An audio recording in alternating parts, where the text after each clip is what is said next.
Hello guys, good morning. How are you today? Today we are going to do something different. The promise doll, the promise paper doll. ¿Te acuerdas que te dije que íbamos a hacer una muñequita de papel? Yes or no? Okay, today here we have my doll, okay? Primero yo la imprimí, la recorté, mira, aquí están todas las piezas, ahorita te voy a mostrar todas, y después la coloreé con plumones, ¿sale? So you can do the same, you can choose whatever you want, lo que tú quieras, puedes encontrar una, puedes dibujarla y recortarla, ¿sale? Y entonces, then, you are going to fix or you are going to assemble the doll, la vas a poder armar, pero con ayuda de mami, ¿sale, vale? She's gonna tell you what part you are going to take, ¿sale, vale? Fíjate bien, vamos a comenzar. Here we have the doll, and here we have all the parts. Can you see? Son muchísimas, chicos, ¿ya vieron? Entonces mami te va a poder decir, te dice por ahí, take the body. So then, which one is the body? This one. ¿Sale? Ya está vestidita, so this is the body. Then, mom can say, te puede decir, now, one arm. Y entonces tú tomas aquí, one arm. The other arm. Otro más. Aquí lo vamos a poner. ¿Ok? The upper arms. Then she can say, now you have to put the head. Which one is the head, chicos? Is this the head? No, teacher. Is this the head? No, teacher. Is this the head? Yes. So we are going to put the head right here, okay? Then mom can tell you, put one leg.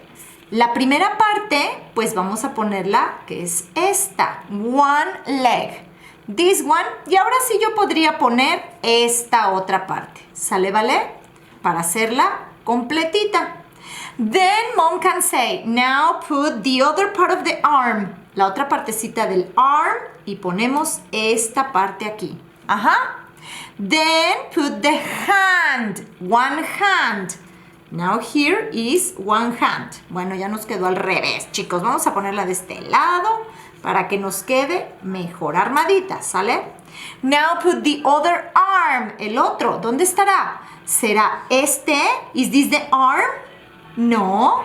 Is this the arm? No, porque aquí tiene un sock, un calcetín. So then we are going to take the other part of the arm y lo ponemos en su lugar. ¿Sale, vale? And then the other hand. Así te va a ir diciendo mami parte por parte para que tú la vayas escogiendo. ¿Sale, vale? Now, the other leg. Vamos a ponerla completa. One, two. ¿Y ahora qué crees? Te va a decir mami, one foot. You are going to put one foot. Lo ponemos así. Mira, aquí ya también nos pusimos al revés. One foot. And the other foot, ¿ok? One foot. Acuérdate que tenemos one foot, 2 feet. Estos dos son feet, but only one is foot. One foot, 2 feet. ¿Sale, vale? Y entonces, ¿qué crees? Ya nos quedó nuestra doll. Y le vas a decir a mami ahora todas las partes. This is the head. These are the arms. These are my hands. This is the body. These are my legs. These are my feet. ¿Sale, vale? And this is the body. This is the body. Y con eso vas a tener una práctica bien divertida. ¿Sale, vale? Que te diviertas mucho, mis chiquitines hermosos. See you later, alligators. Bye.